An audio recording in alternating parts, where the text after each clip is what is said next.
Camilo, que desde 2005 é professor na EASH, na chamada USP Zona Leste, né?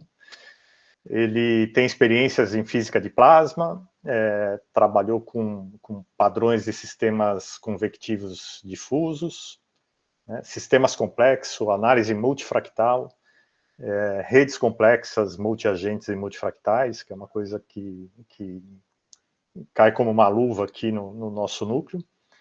Ele, além de trabalhar na USP, ele tem passagens pela Unicamp e pelo Instituto Max Planck, de Física de Sistemas Complexos, na Alemanha.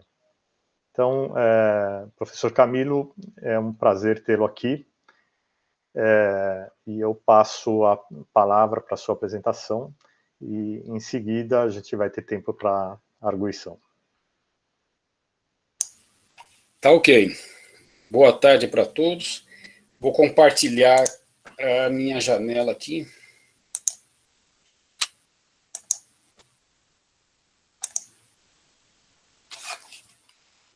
Vocês estão enxergando aí a apresentação? Agora sim, está aparecendo. Tá bom. Bom, então, como já foi antecipado, hoje eu vou falar um pouco sobre leis de escala em sistemas urbanos, né? Desculpe, Camilo, talvez se você maximizar, porque a gente vê a tela, mas talvez colocar no modo apresentação, se for possível. Pode ser. É que eu estava querendo... Bom, eu posso voltar depois? Não, como preferir. Quer dizer, navegar um pouco melhor aí. Melhorou? Sim, fica melhor assim. Tá bom. Então, eu vou apresentar um pouco do ponto de vista de evidências empíricas dessas leis de escala, discutir se elas são mesmo universais ou não, né? E depois um modelo que eu e outros colaboradores fizemos aqui dessas leis de escala, tá certo? Então, antes de começar propriamente dito, eu gostaria de dizer, então, falar um pouco da EASH. A EASH é a Escola de Artes, Ciências e Humanidades. Nós temos lá 11 cursos de graduação que se iniciaram em 2005. A gente tem cerca de 5.000 estudantes em regime, né, todos os anos. E quase já estamos em 300 professores, né? E temos 11 programas de pós-graduação lá desde 2010. Tem vários cursos de graduação e, em particular, nós temos um mestrado em modelagem de sistemas complexos, já lá uns 11 anos rodando, tá certo? A gente tem hoje 18 professores nesse mestrado, que são de diversas formações, né? Física, engenharia elétrica, engenharia civil, ciências biológicas, alguns economistas, né? Administradores. Então é um núcleo realmente multidisciplinar. E tem vários físicos aqui, né? Que, em certo sentido, é onde, enfim, pelo menos é o olhar do físico, né? Ver sistemas complexos a partir desse foco aí. Bom, feita essa breve apresentação, eu começo aqui com o trabalho. Eu vou me concentrar, nos últimos anos eu e alguns colegas fizemos alguns trabalhos aqui sobre leis de escala em cidade e sistemas urbanos. Em particular, que está presente aqui na apresentação hoje é o professor Fabiano de Lavras, tá certo? Mas também alguns alunos e outros colaboradores. Em particular, eu vou falar desses dois papers aqui em cima, né? Um que trata de evidências empíricas do Brasil sobre leis de escala e depois um modelo, né, de interação à distância que gera essas leis de escala. Bom, como a gente já viu em algumas apresentações nesse grupo, né, as cidades elas apresentam bom, antes disso, quer dizer, a cidade surge num certo momento, em alguns milênios atrás, e juntando pessoas que antes estavam espacialmente dispersas, tá certo? Quando elas ficam perto, né, no que se denomina cidade, né, elas têm maior interação social e econômica. E, por outro lado, elas compartilham a infraestrutura da cidade, né? Então, imagina o mercado de uma cidade antiga, né? Então, você tem mais trocas possíveis no mesmo ambiente, tá certo?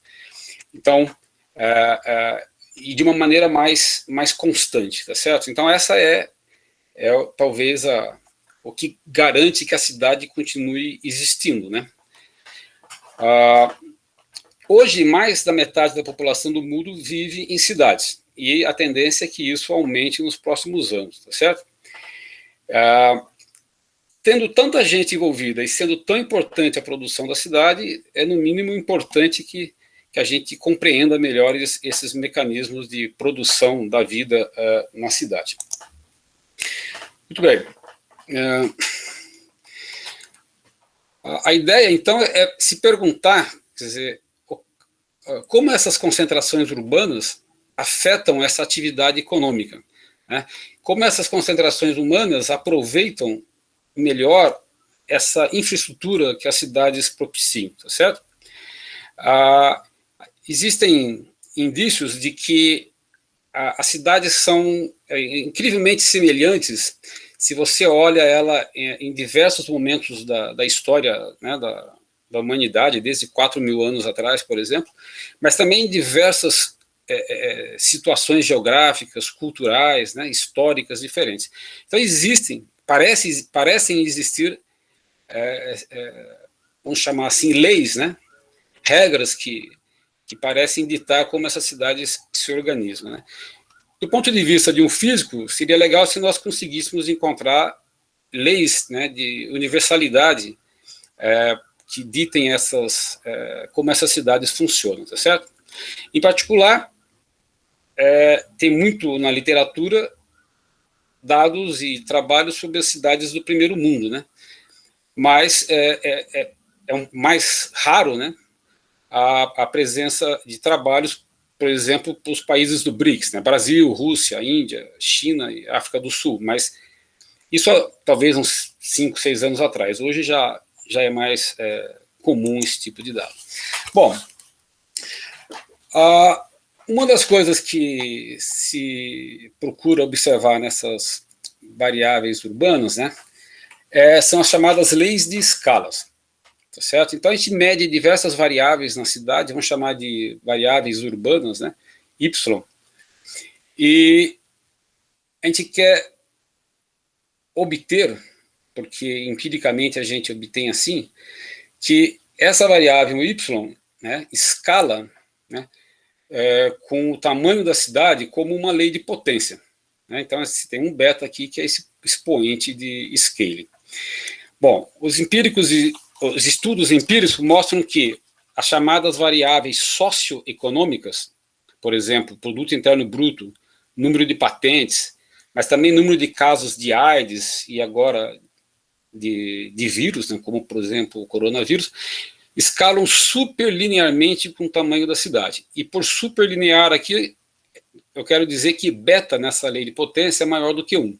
Ou seja, a cidade aumenta, a população aumenta, mas essa variável Y aumenta mais do que o tamanho da cidade, tá certo? Daí, então, ser superlinear. Por outro lado, variáveis de infraestrutura, como, por exemplo, o tamanho da rede de encanamentos, né, de água da cidade, ou o número de postos de gasolina, ou o comprimento das ruas e dos cabos elétricos e de telefone na cidade, escalam sublinearmente. Ou seja, a população aumenta, mas essas variáveis aumentam mais lentamente. Então isso mostra logo de cara que você tem uma economia de escala aqui, né? Você produz mais, gastando menos.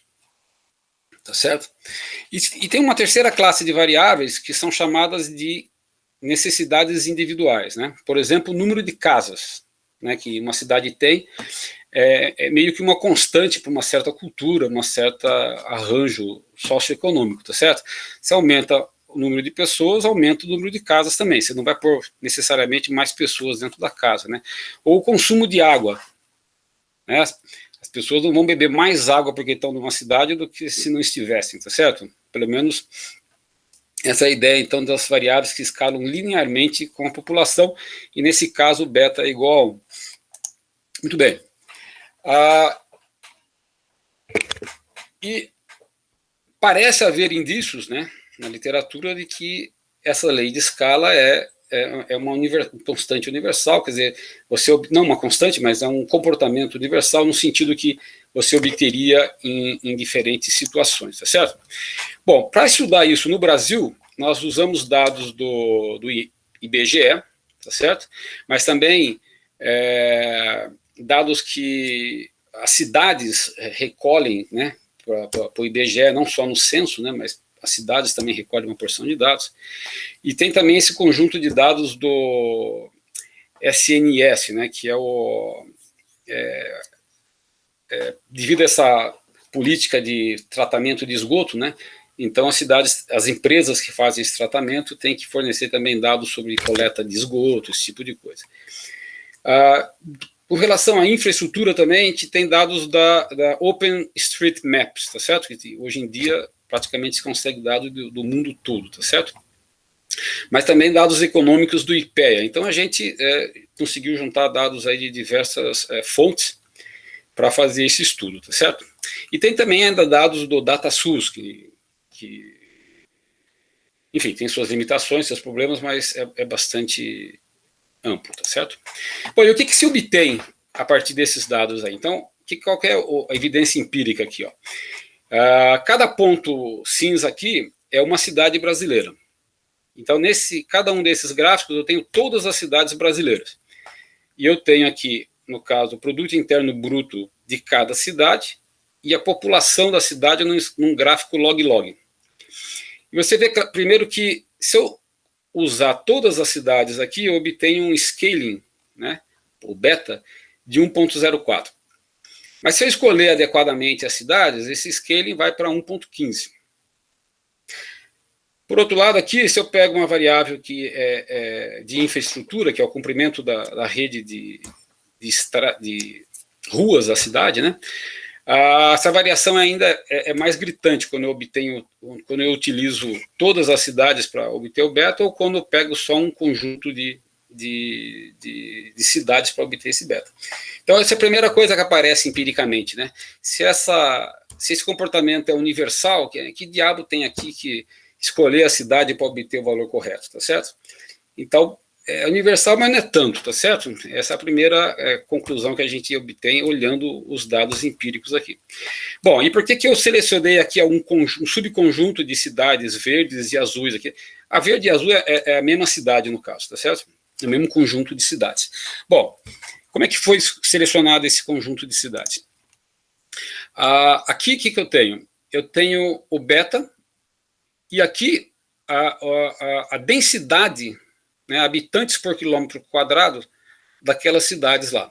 Então, se eu pego cidade de qualquer densidade, ou seja, se eu pego todas as cidades, então eu vejo que os valores de beta, né, tanto menor do que 1 quanto maior que 1, eles são bastante diferentes do valor final que a gente obtém na literatura, e eles variam bastante à medida que eu aumento a densidade das cidades. Quer dizer, à medida que eu aumento a densidade das cidades aqui, da população na cidade, eu estou deixando de fora algumas cidades que são pouco densas, tá certo?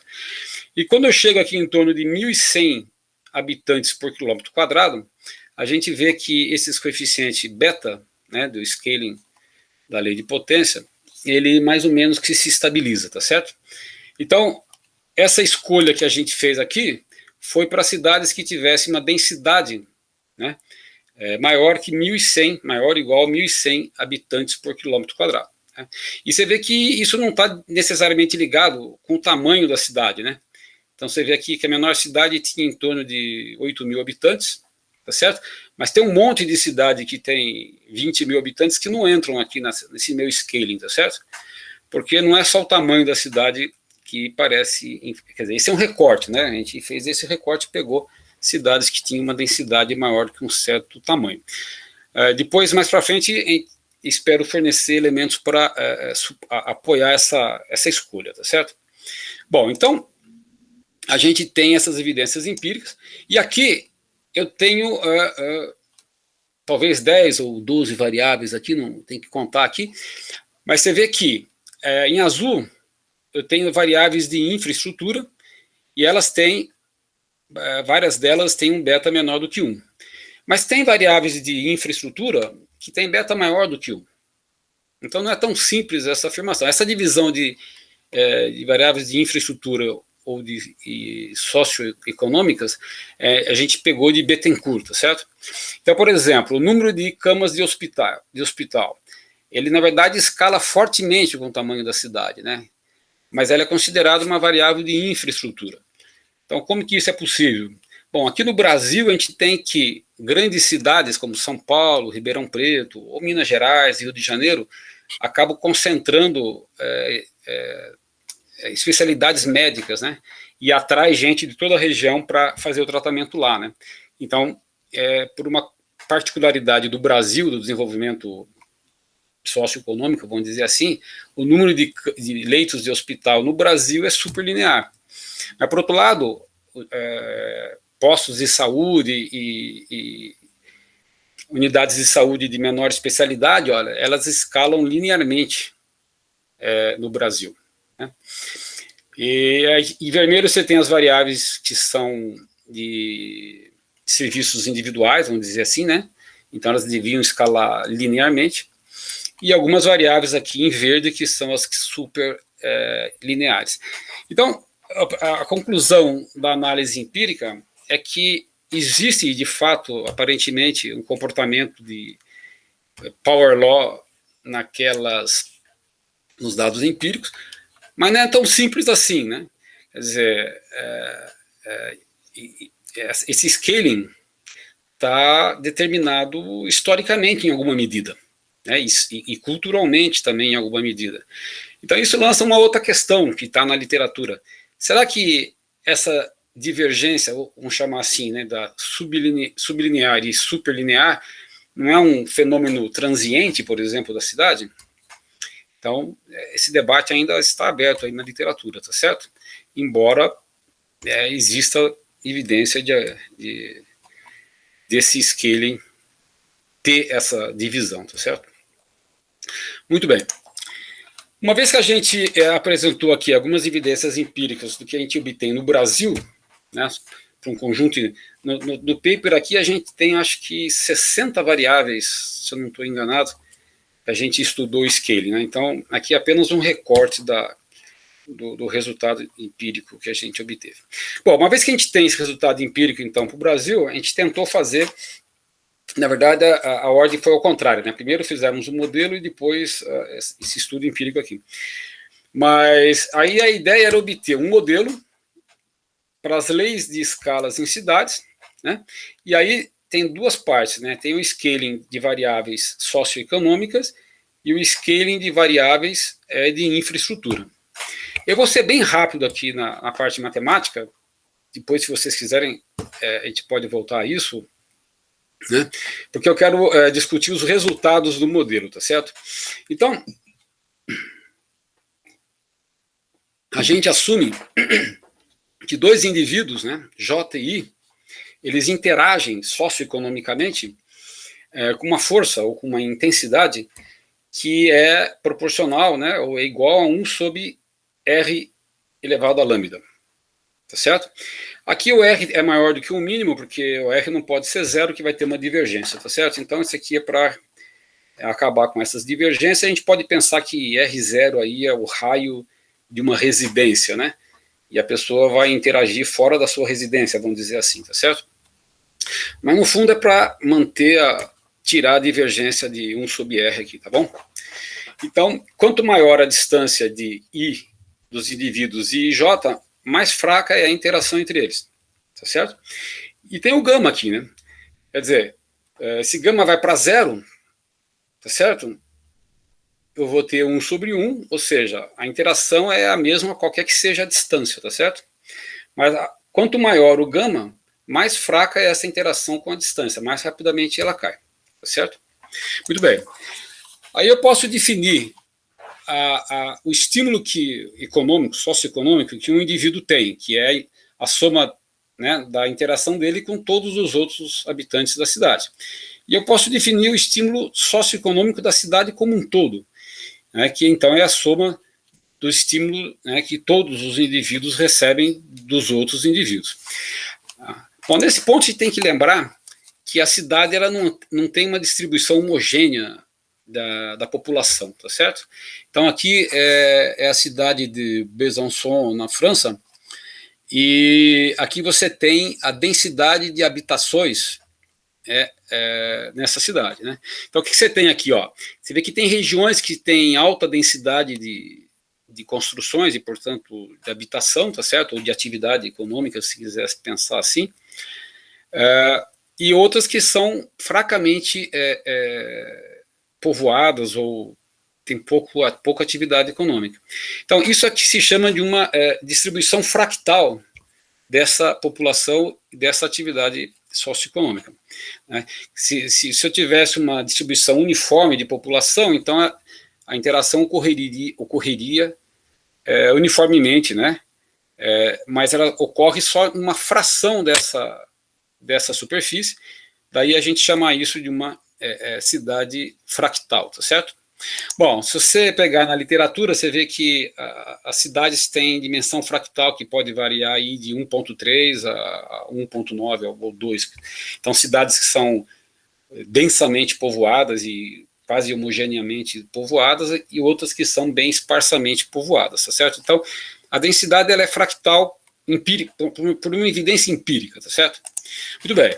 Eu posso voltar àquela definição que eu tinha feito antes aqui para estímulo que cada indivíduo tem e calcular agora isso de uma outra maneira, tá certo? Em vez de fazer a somatória, eu vou assumir uma densidade populacional, ρ de R, a interação entre indivíduos aqui que vai com F de R, e aí eu vou fazer uma integral sobre esse espaço, tá certo?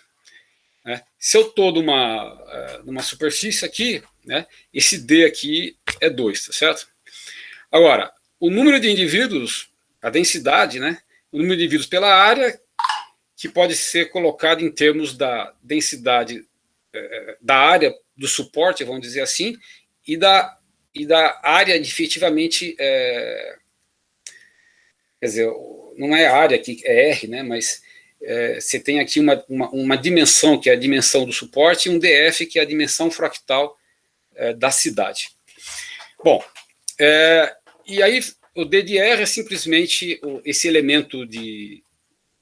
Não é um elemento de volume, porque eu estou em duas dimensões, tá certo? Mas então, é um elemento de área, vamos chamar assim, você tem um ângulo sólido, e você tem aqui o RdR, tá certo? Isso aqui a gente vê lá desde eletro 1, tá certo? Então é uma integral simples sobre um volume específico, tá certo?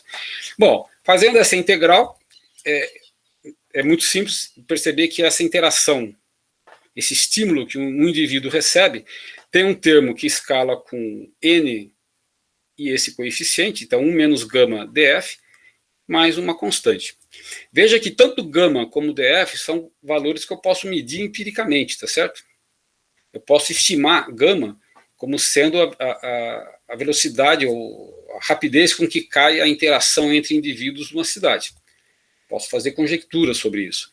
E df é um dado empírico sobre a dimensão fractal da cidade. Então aqui não tem parâmetro livre nenhum, tá certo? Assim, em princípio eu posso estimá-los.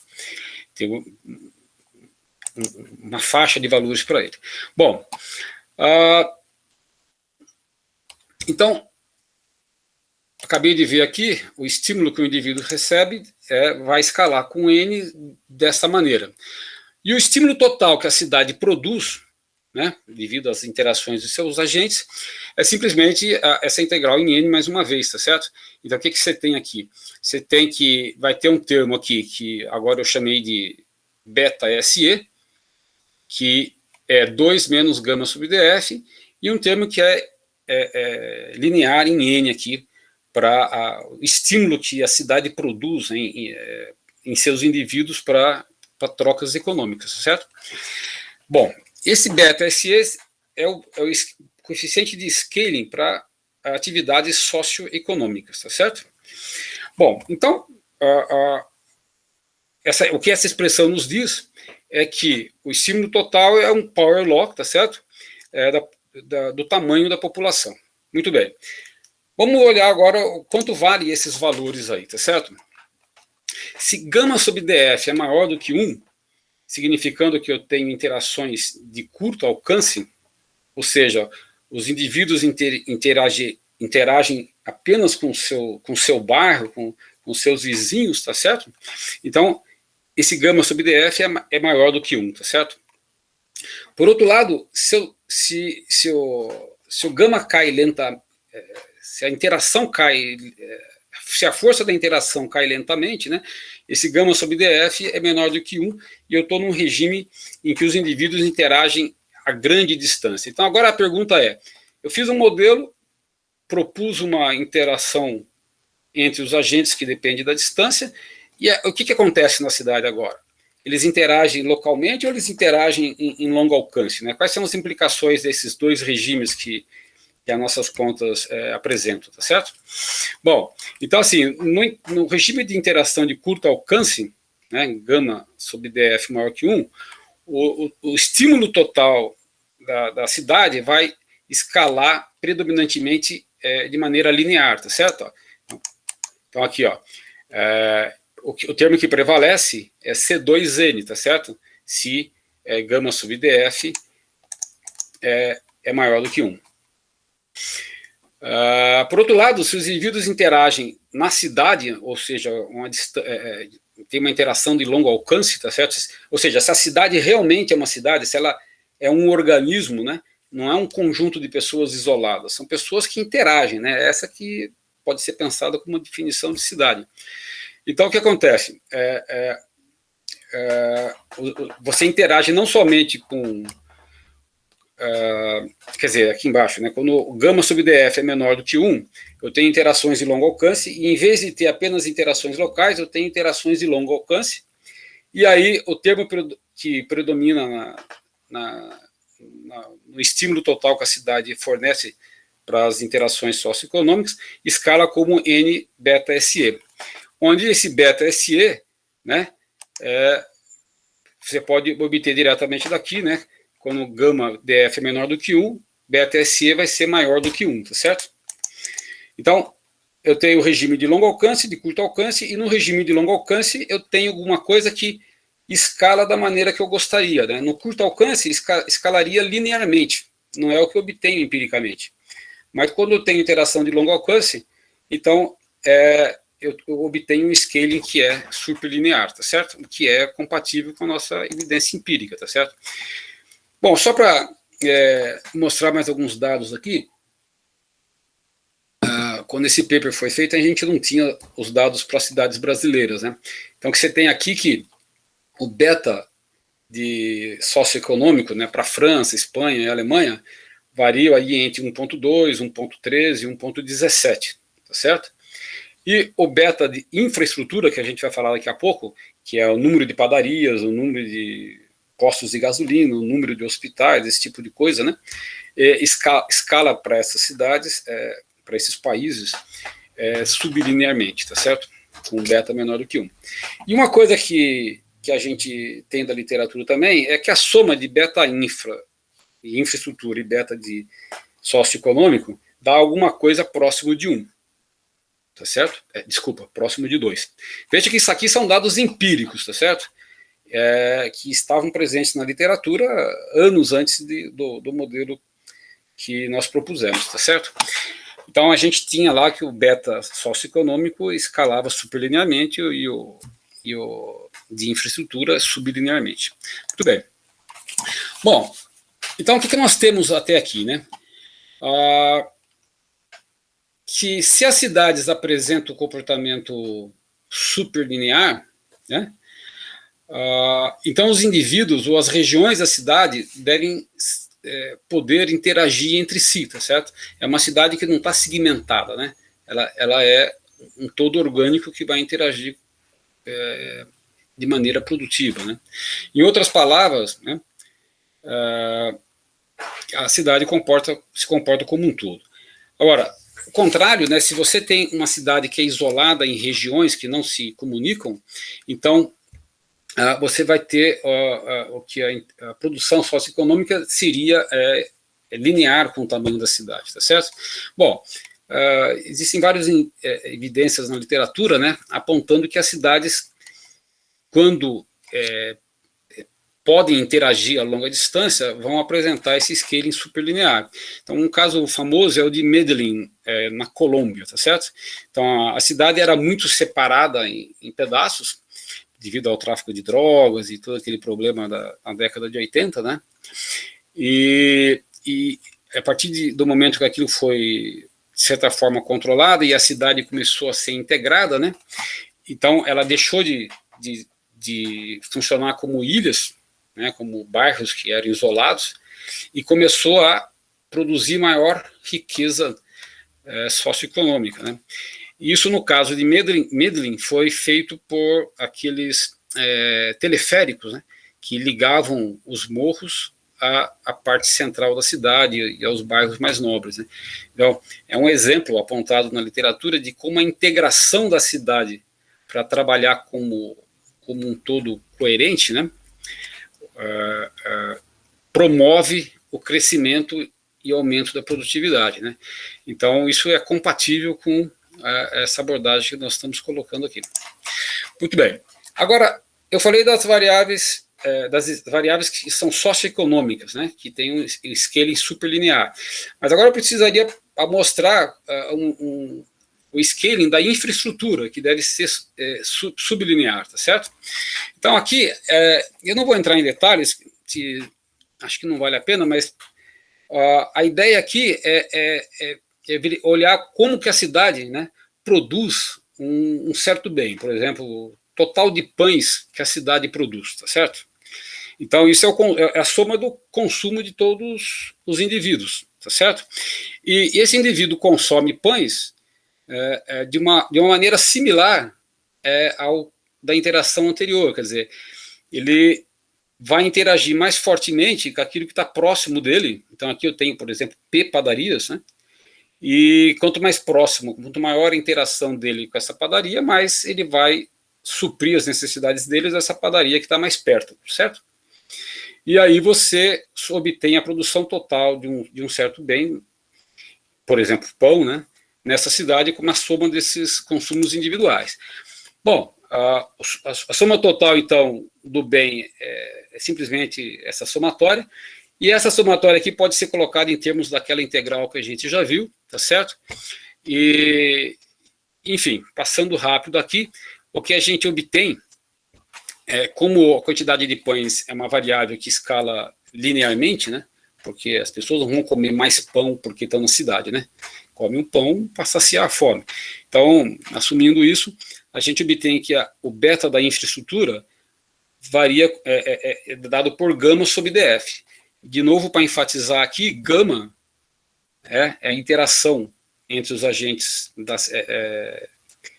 o decaimento da interação entre os agentes na cidade, que dá para estimar para um certo serviço, para um certo produto, e DF é também um dado empírico, tá certo? Muito bem. E aqui tem o beta de infraestrutura da literatura, né? No caso aqui para 47 cidades americanas, né? Então você vê aqui que você tem padarias que tem um beta infra de 0,84, ou salões de beleza que tem um beta infra de 7,4, e postos de gasolina que tem um beta infra de 0,65, tá certo? Então, aqui mais uma palavra de alerta sobre essa questão da universalidade desses scalings, né? Quer dizer, o quão universal é esse negócio se eles têm valores tão diferentes, tá certo? Quer dizer, a forma da lei ainda é uma lei de potência, se você considerar cidades acima de uma certa densidade, mas para cada setor econômico, aparentemente, ela tem valores diferentes. Muito bem. Então, aqui, algumas observações sobre o scaling da infraestrutura, né? Então, no regime de interação de longo alcance, se gama sobre df é menor do que 1, né? No qual gama sobre df é menor do que 1, o número de facilidades, né, de padarias, postos de gasolina, salões de beleza, né, ela se comporta em relação a n sublinearmente, que é aquilo que a gente gostaria de obter, tá certo? Muito bem. Então, isso aponta que existe uma interação de longo alcance também para a infraestrutura, tá certo? Ou seja, a cidade está interagindo como um todo para poder produzir esse comportamento, tá certo? Se eles ficassem presos em seus bairros, né, então esse comportamento de scaling não ocorreria, né, ou seria menor. Tá certo. Bom, então, resumindo aqui, a gente foi capaz de propor uma teoria de interação entre os agentes que tem a forma de 1 sobre R, né, uma lei de potência, 1 sobre R elevado a gama, e que isso gera, né, os betas de infraestrutura e socioeconômico com os valores, pelo menos nos regimes corretos, né, superlinear e sublinear, quando há essa interação, tá certo? Então, esse é um resultado bacana. Bom, eu estou me aproximando aqui, temos alguns slides para explorar os resultados dessa teoria, tá certo? Então, vamos ver aqui, ó. Se gama sub df é maior do que 1, ou seja, se eu tenho interações de curto alcance, né, a população funciona como grupos isolados, né, e não como um todo único. Né. Nesse limite, as variáveis socioeconômicas escalam linearmente, o que não é o caso empírico. Entretanto, se gama sub df é menor do que 1, a gente tem interações de longo alcance entre a população e as variáveis socioeconômicas são superlineares, o que é o que nós obtemos empiricamente. Isso coloca também uma questão sobre o que uma cidade é, né? Quer dizer, a cidade é simplesmente as suas bordas econômicas, políticas, né? Por exemplo, São Paulo pode ser pensada independentemente de São Bernardo, de São Caetano, de Santo André, de Diadema, de Osasco? Ou será que essas bordas, hoje em dia, são meros resquícios políticos de um passado, né? Porque agora essas cidades interagem, né? Não dá para você falar que São Paulo não interage com os seus vizinhos, tá certo?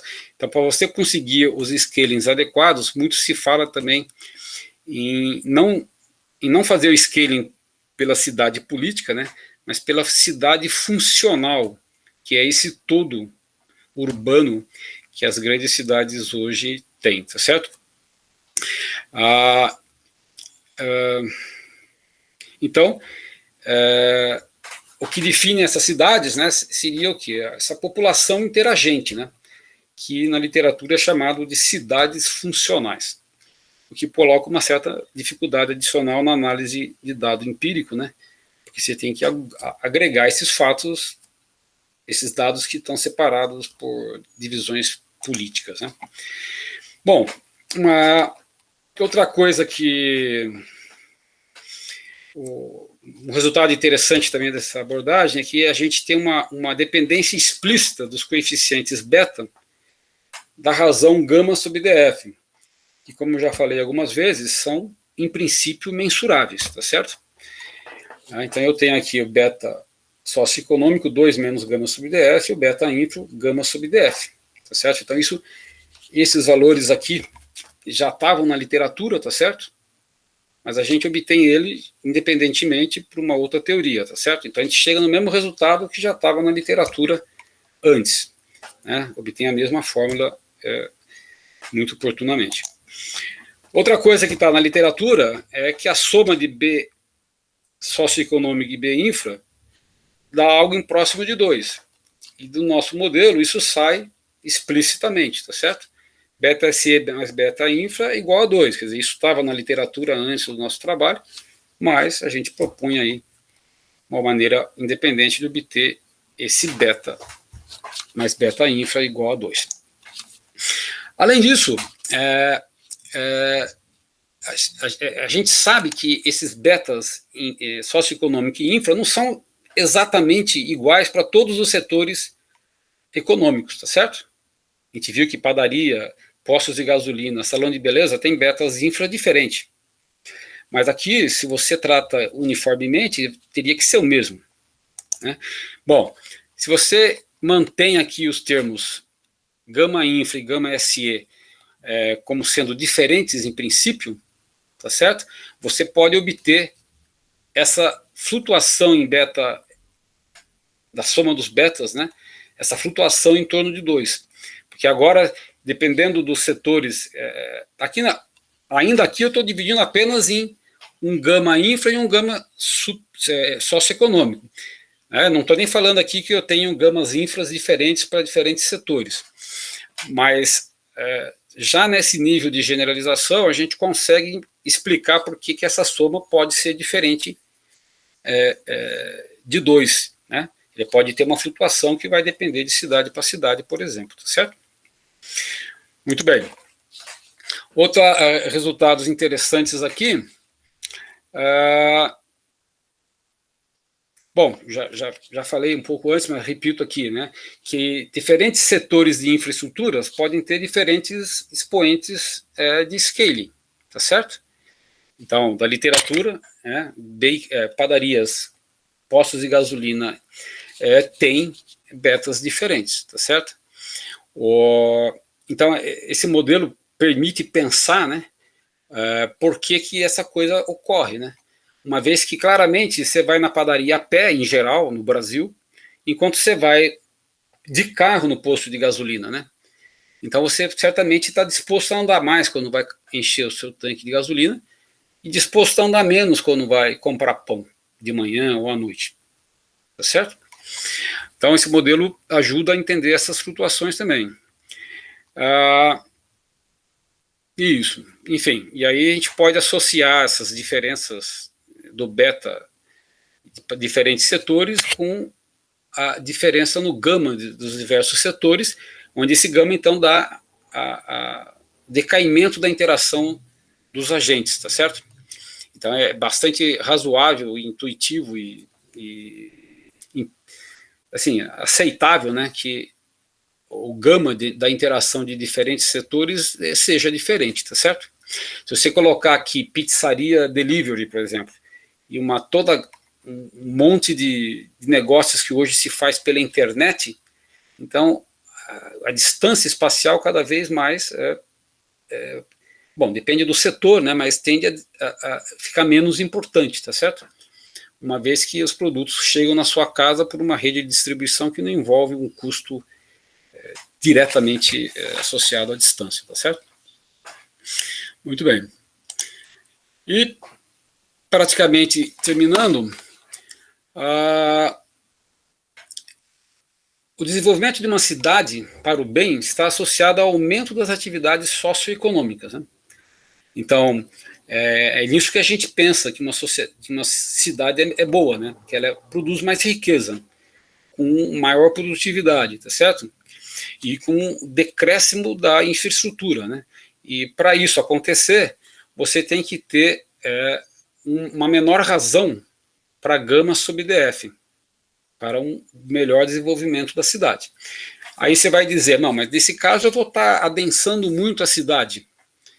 E quando a cidade fica muito densa, aparece um monte de problema. De fato, né? Por exemplo, o número de crimes e o número de casos de AIDS ou doenças infecto-contagiosas podem aumentar quando aumenta a densidade da população. Mas diferentes cidades ao redor do mundo resolveram esse problema de diferentes maneiras, né? Se você pensar Tóquio, uma cidade muito densa, e a criminalidade não explode, né? Nem o número de casos de AIDS, tá certo? Por outro lado, outras cidades, como na Inglaterra, por exemplo, tem uma rede de transporte de trem muito desenvolvida, muito capilar, tá certo? Então você não precisa adensar tanto se você consegue se deslocar, tá certo? Então, isso permite você refletir sobre o que é desenvolver uma cidade. Fornecer infraestrutura, transporte, ao mesmo tempo controlar esses efeitos negativos, né? Como, por exemplo, aumento da poluição, aumento da criminalidade, esse tipo de coisa. Tá certo? Então, criar políticas públicas para diminuir essa razão gama sob DF é das metas que a administração da cidade deve se propor, mas fazendo isso de maneira inteligente, né, para não gerar outros problemas secundários. Então, isso pode ser feito aumentando a densidade das cidades, porque significa aumentar a dimensão fractal, pode ser feito diminuindo o coeficiente, o expoente de decaimento gama, que pode ocorrer com melhor meios de comunicação e de transporte, tá certo? E uma combinação dos dois, já que em alguns casos o gama e o DF podem ser correlacionados uns com os outros, tá certo?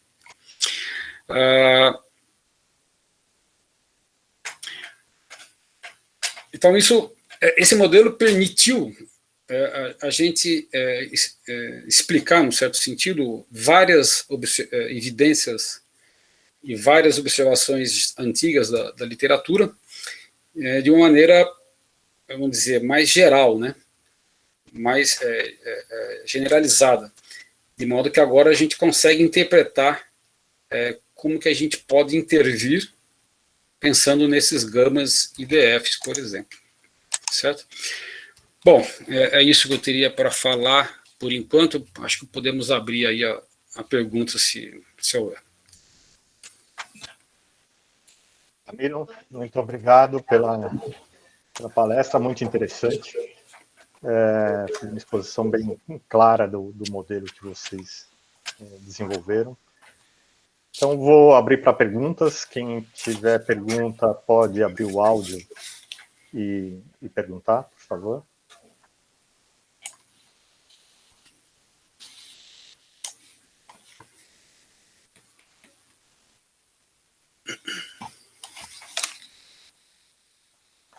Bom, se não aparece nenhuma pergunta, eu tenho uma coleção de perguntas, né? Vou fazer uma aqui, que é a seguinte: você mostrou, por exemplo, que lá no início, né, que a densidade populacional é importante, né? E a gente tem cidades, como você falou, Tóquio, que é muito densa, São Paulo, que também tem uma densidade alta, mas tem outras cidades, como México, por exemplo, que tem um estágio de desenvolvimento semelhante ao de São Paulo, que é pouco densa, ou algumas cidades americanas que também são pouco densas. Como é que você já chegou a comparar parâmetros socioeconômicos e de infraestrutura nessas cidades, para observar se tem diferenças? Então, de uma maneira sistemática, não, entendeu? Eu acho que quando a gente pensa que, na verdade, empiricamente, o que a gente tem são esses pontos aqui, né? Então, precisaríamos explicar por que essas coisas todas são tão espalhadas aqui, né? E isso certamente ou deve depender dessas, enfim, da densidade, da rede de ruas, de estradas, de comunicações, né? Então, essas características das cidades de regiões diferentes e em condições diferentes, culturais, deve produzir uma nuvem diferente aqui, tá certo? E isso poderia ser explicado por essas diferenças, né? Mas não sabemos ainda como introduzir uma teoria que dê conta disso aqui tudo, né? E eu já analisei, por exemplo, crimes por arma de fogo, né, que também apresenta essa nuvem aí em volta, só que nessa figura que você tem na tela, do lado direito, essa nuvem vai para cima do comportamento linear, né, enquanto que para aquilo que eu estava observando ia para baixo. Existe alguma ideia de que por que para alguns vai para cima, outros vai para baixo? Aqui eu estou vendo que de infraestrutura, eu tinha analisado alguma coisa que é mais de interação socioeconômica, né? Tem alguma relação com isso? Está se perguntando da questão da violência com armas, né? Sim. Esse foi o que eu analisei, né? Mas eu também observei essa nuvem, só que ela, nesse caso que eu estudei, a nuvem ela fugia do comportamento linear, mas para baixo da linha, né? E essa vai para cima da linha, principalmente do lado direito aí da sua tela. em que beta é 0,77, né? E isso é para infraestrutura, enquanto que criminalidade está relacionada à interação social, né? Então são parâmetros que de alguma forma são opostos aí, como até no seu modelo, né? Isso pode explicar por que essa nuvem vai para cima ou para baixo? Eu entendo que vocês ainda não têm uma clareza sobre isso, mas tem alguma intuição sobre o comportamento dessa nuvem?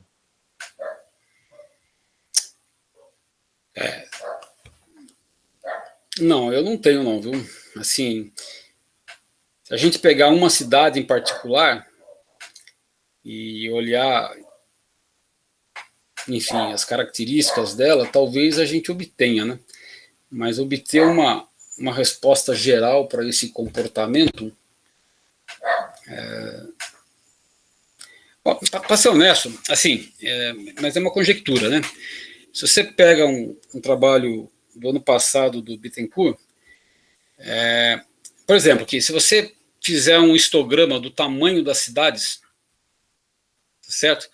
Você vai ver que ela tem uma forma bem peculiar aqui, que não, enfim, não é uma gaussiana, ela começa, tem que ser maior do que zero para começar, tá certo?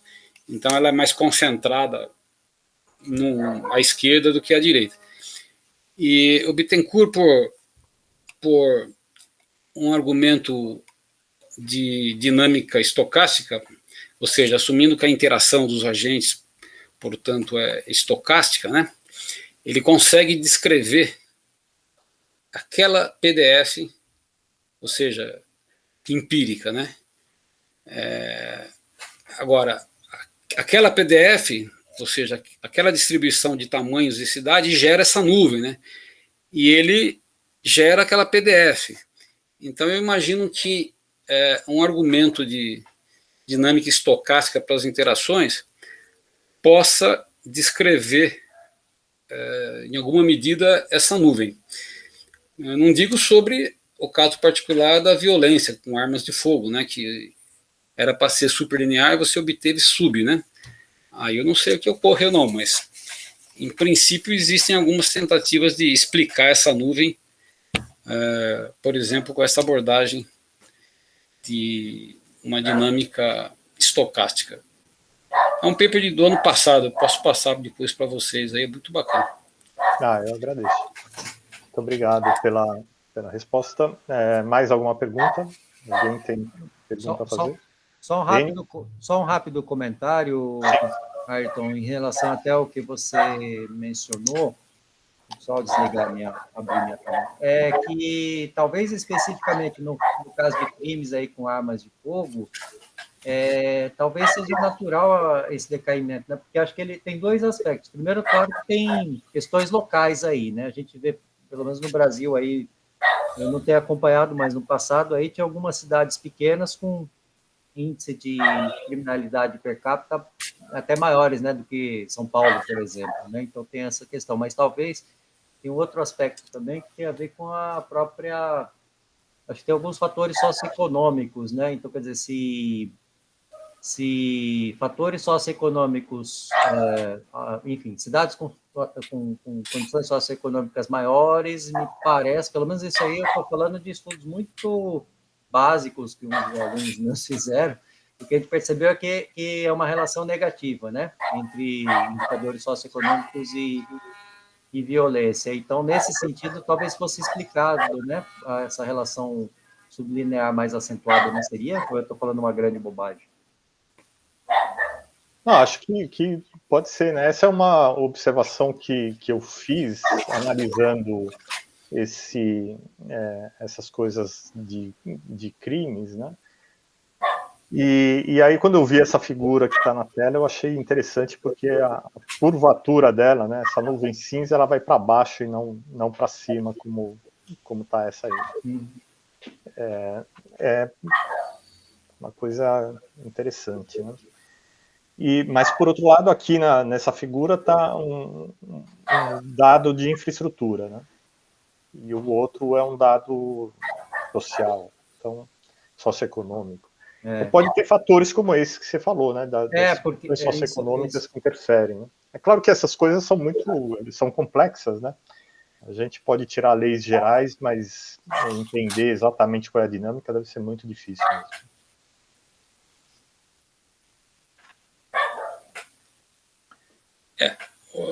Um outro fator, só para observar, é tomar o cuidado com a definição do que é cidade, né?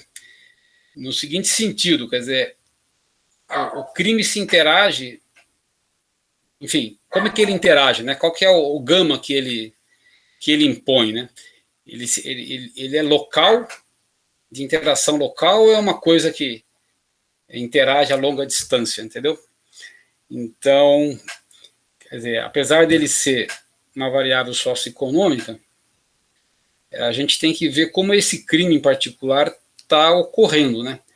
Se o cara faz, por exemplo, o crime com armas de fogo só na região, uma região muito delimitada, então não é uma coisa de longo alcance, né? E aí esses esquemas podem ficar comprometidos, né? Você não vai, como por exemplo nessa figura, né? Você tem coisas que são de infraestrutura, mas que parece como socioeconômica, por conta de uma particular característica da sociedade brasileira, tá certo? Então, por exemplo, o comprimento de redes de esgoto. Você vê que ele é superlinear aqui no Brasil. É infraestrutura, mas está como superlinear. Porque provavelmente as cidades pequenas não fazem para nada de esgoto, tá certo? Então ele acaba escalando com cidade grande. A mesma coisa com leitos de hospitais, né? Leitos de maior complexidade. Cidade pequena não tem absolutamente nada disso no Brasil, né? Vai todo mundo para a cidade grande. Então cria quer dizer, variáveis que seriam de infraestrutura, que deviam estar aqui, passaram para cá. Não é difícil conjecturar que alguma variável socioeconômica também apareça aqui, né? Se as condições particulares da dinâmica dela forem diferentes daquilo que se espera enfim, na literatura, né? Talvez pudesse pensar por aí essa coisa da arma na cidade, da violência na cidade. É verdade. Agora, você falando isso, eu me lembrei que no Atlas da Violência eles alertam para o fato de que os dados são do local onde o indivíduo morreu, né? Mas às vezes o crime foi feito em outra cidade próxima, não tem hospital, ele é levado para o hospital numa cidade maior e é contabilizado lá. Então, pode ter coisas desse tipo, né? E cidades menores acabam tendo uma taxa de crimes menor por causa disso, né? Não é contabilizada a morte naquela cidade. Essa pode ser uma possível explicação para um comportamento anômalo, vamos dizer assim, né? Mais alguma pergunta, comentário? Ayrton? Sim. Opa. Fabiano, fica à vontade. Opa, muito bem. Em primeiro lugar, agradecer o Camilo aí pela apresentação, excelente apresentação, Camilo. Eu queria direcionar uma pergunta, na verdade, tentar responder ao Ayrton, aquela questão lá da mancha, né? Claro, se o Camilo puder voltar aí para aquela imagem. Essa aqui? Daquela mancha. Não, desculpa, do gráfico que tem os... Exatamente, essa aí.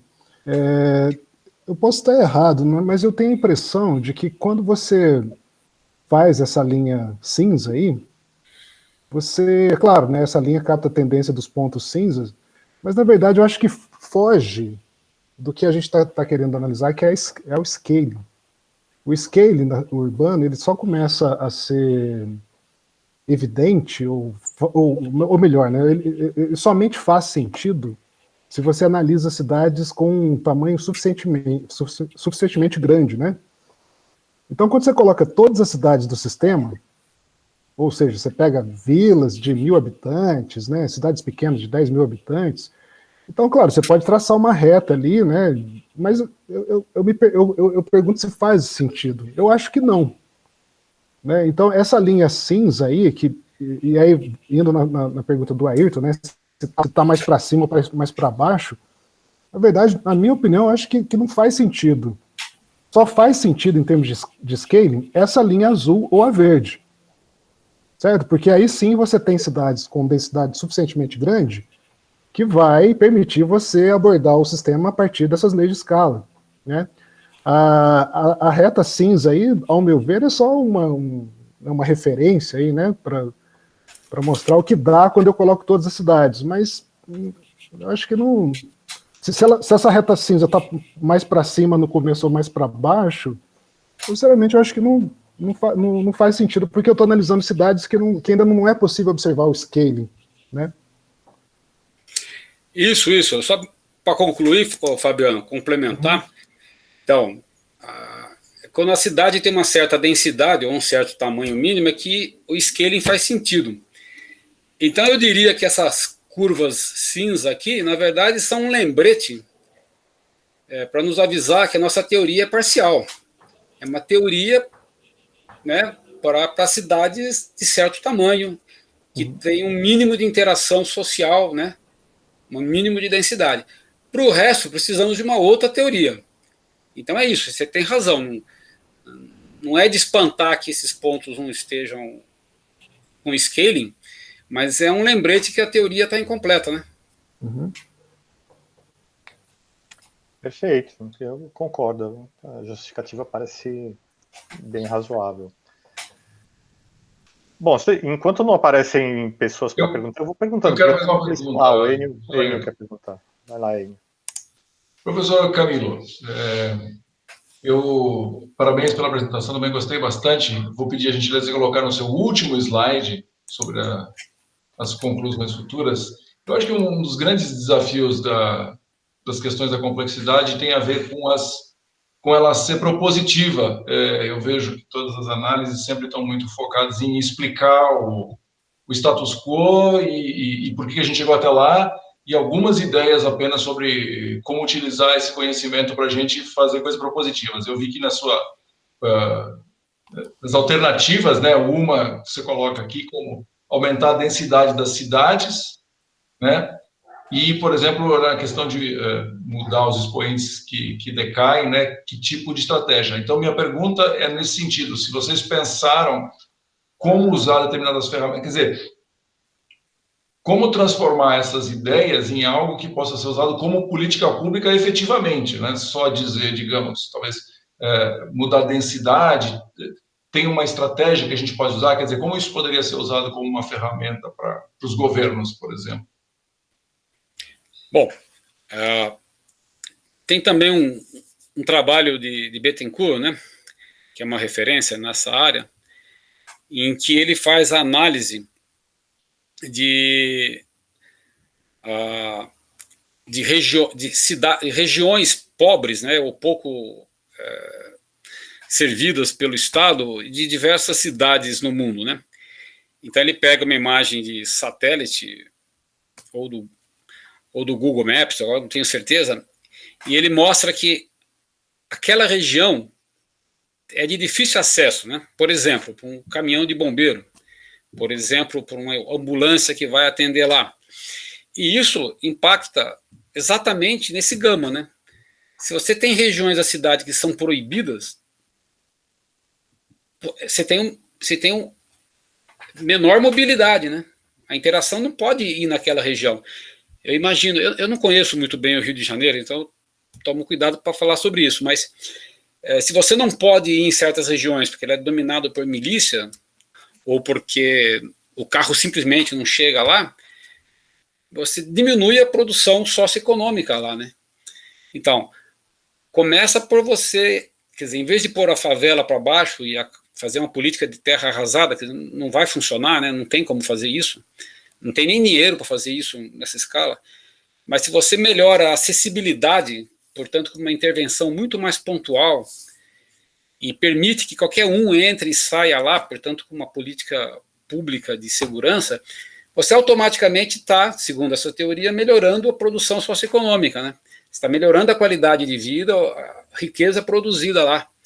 Então, essa é uma possibilidade de intervenção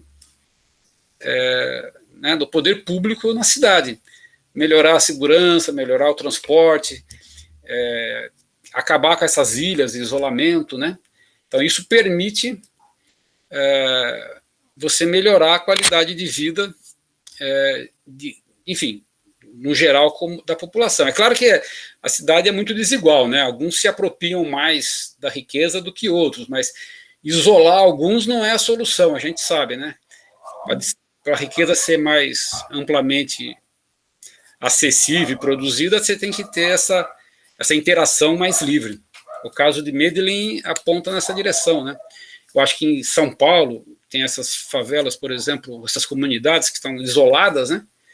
Se fosse possível acessar e ter o fluxo de pessoas ali livremente, a tendência é que, por essa abordagem, que a qualidade de vida melhoraria também, né?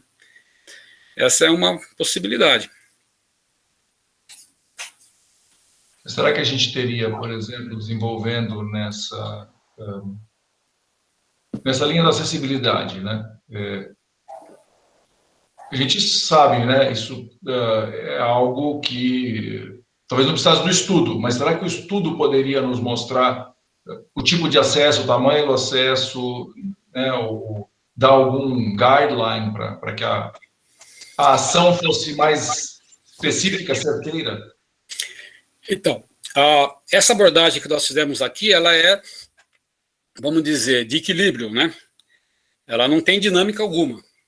Ela as coisas são dadas e você tem esses scaling, esses fenômenos. Mas é possível uma abordagem dinâmica disso, né? Então, é possível você imaginar demandas e produção, por exemplo, demanda por pão e produção de pão, né? E é possível você imaginar esses fluxos na cidade, tá certo? Assim como para posto de saúde, assim como para, enfim, uma infinidade de serviços públicos, tá certo? Então é possível fazer uma análise dinâmica disso também. Existem essas abordagens, eu e o Fabiano e outros colaboradores estamos tentando também ir nessa direção.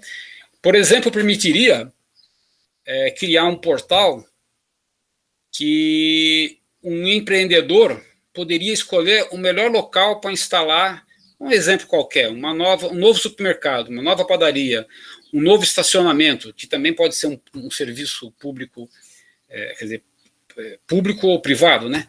Então, você entra lá, você vê a localização espacial dos outros serviços e aonde está a demanda, tudo com dado, a maior parte dos dados são públicos hoje, e você pode ver o impacto que um novo empreendimento num certo lugar teria, né, tanto de demanda quanto de oferta, né? Como que isso impactaria. Então, essa é uma maneira assim, bem específica e possível do setor público implementar, né? Aonde que eu ponho um novo posto de saúde? É claro que muitas dessas respostas a gente sabe, tem lugar muito povoado que não tem serviço de saúde, então é óbvio a resposta, mas à medida que você se você tem possa tomar uma decisão quantitativa, né? Aonde que é o melhor impacto disso, né? Se eu abrir uma rua ao longo de um local inacessível, que tamanho que deve ser isso, né? Em que pedaço que deve passar? Então é possível sim fazer uma análise dinâmica, e aí entra talvez essa segunda parte aí do título do grupo né, que é sistemas complexos de fluxos de informação. É aí que eu imagino esse fluxo de informação, né? Então é possível pensar numa dinâmica da cidade e aonde fazer a melhor intervenção. Tem várias abordagens, como por exemplo maximizando a entropia. Para quem pensa aí como físico, você pode ter uma distribuição de fluxos e de ofertas e demandas que maximiza uma entropia e que, portanto, reduz custos, né? Então, dá para pensar de diversas maneiras esse apoio, por exemplo, à ação pública, né? Seria o melhor dos cenários, né? Um governo que pensasse no que faz em termos desses impactos, né? Muito bom. Obrigado, professor. Nesse sentido, eu queria mencionar que, bom, há algumas décadas atrás existia aquela ideia de cidades planejadas, e recentemente eu li um artigo, se não me engano, do Michael Batty, que é também uma referência aí no tema, né? Em que ele faz uma crítica muito dura a essa ideia de cidades planejadas, né? No Brasil a gente tem algumas, né? Brasília é o exemplo clássico, né? Mas se não me engano Belo Horizonte tem razoavelmente planejada, Curitiba. Essas cidades, é possível, não sei se você já fez uma análise de como o fato de ela ter sido em algum momento planejada interfere nessas leis de escala? É uma boa pergunta, eu nunca fiz essa análise, não. Mas eu sei que, por exemplo, eu conheço alguns colegas que são de Brasília, né? Então eles falam então que existia aquela ideia das superquadras, em que em cada superquadra você teria lá uma padaria, uma farmácia, e aí você teria esses setores comerciais, quer dizer, pensados de fora para dentro, né? Não é uma, quer dizer, que com o tempo isso foi totalmente descaracterizado, né? Pelo menos a referência que eu tenho, assim, é uma evidência anedótica, né? Não tenho nenhum estudo sobre isso, mas a cidade se reorganizou, né? Ela fez uma revolta, vamos dizer, né?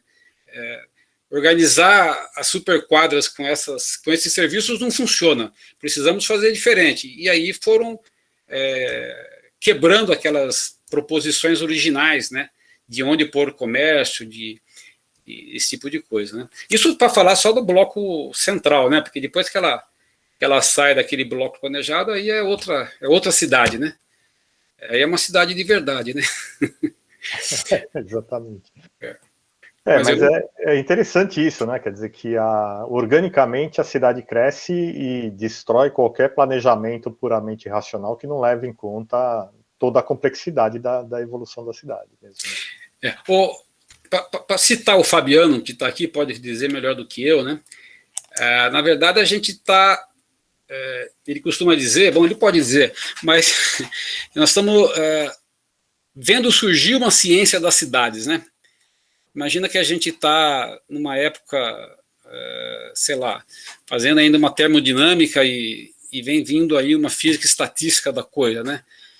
E a gente está nesse ponto, poderíamos pensar assim, né? Agora a gente tem dados, a gente sabe aonde que as pessoas se movimentam, para onde que elas vão, se elas interagem com um sob R mesmo ou não, né?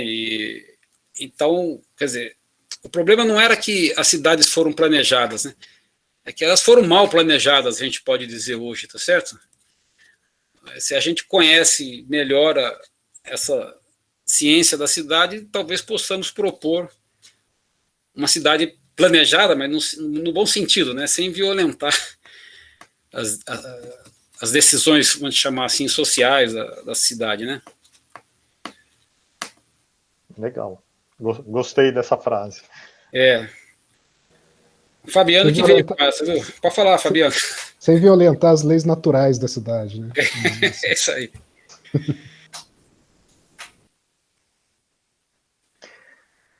Bom, pessoal, eu acho que se não tiver mais perguntas, eu acho que essa abordagem final é uma boa forma da gente encerrar. Então, agradeço mais uma vez ao professor Camilo pela participação, pela excelente palestra aqui, bastante interessante, trouxe muita informação diferente e fico muito contente em ver que existem grupos trabalhando nessa área aqui no Brasil. É uma ciência nova, né, essa ciência das cidades, e espero que vocês tenham bastante sucesso aí se engajando nessa área, que o impacto socioeconômico é óbvio, né? Então, desenvolver isso aqui no Brasil vai ser fundamental. Agradeço a todos a participação nesse seminário. A gente, daqui a 2 semanas, temos mais um, que é do professor Gregory Vico, que está aqui assistindo pacientemente a apresentação em português. Mas a próxima, obviamente, vai ser em inglês, a apresentação dele. daqui a 2 semanas. Então, mantenham contato aí, sigam as nossas atividades no núcleo. Estão todos convidados. Quem ainda não se inscreveu, não se cadastrou para receber as informações, por favor, faça isso. O nosso objetivo é exatamente nuclear grupos de interesses semelhantes para que, quanto maior a interação, maior a complexidade e maior o beta, então a produtividade aumenta, né? Então, por hoje é isso, pessoal. Muito obrigado. Vou abrir a câmera aqui, que eu mantenho fechada para não aquecer o meu computador, né? Obrigado pela participação de todos e a gente se vê novamente daqui a 2 semanas. Um abraço. Boa semana para todos. Todos. Tudo bom.